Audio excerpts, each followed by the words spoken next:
Oh, landmines and jellyfish, welcome back to Knives, I guess. And one time I saw a blimp. So, somebody asked me to tell the machete story again.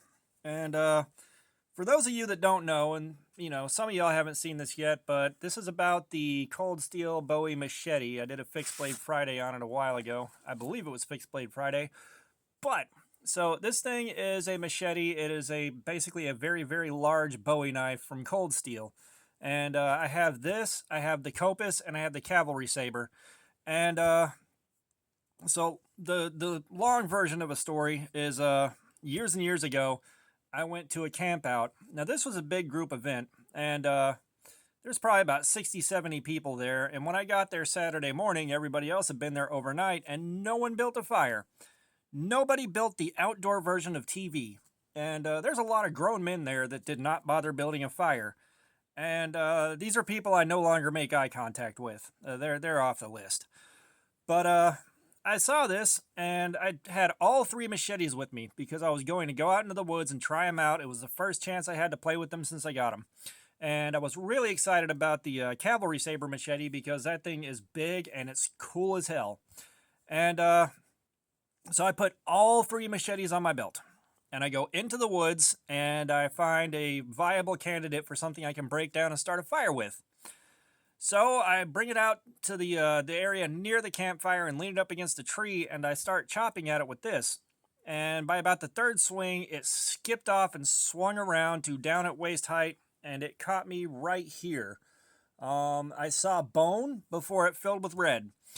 And I think I'd been at that thing maybe 20 minutes before this happened. And I looked down, and being somewhat self-aware, I realized I was wearing three machetes, and I just cut myself.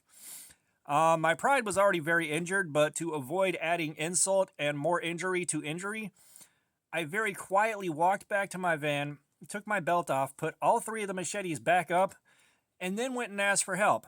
And a friend of mine that was a nurse looked at it, we washed it off, and she slapped a maxi pad on that thing and wrapped it up in tape, and I went back to building the fire. I went and got one of them back out of the truck again, broke the wood down, got it out there, and got the fire going, one-handed.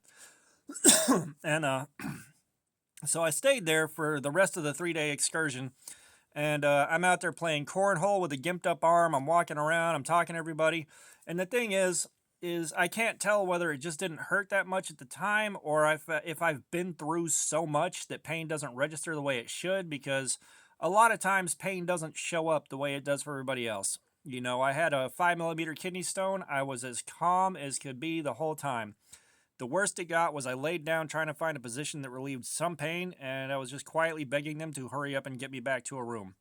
I broke my wrist, kind of the same deal. It was just sitting there waiting for 7 hours with a broken wrist before I got pain meds, being as calm as humanly possible and being nice to everybody.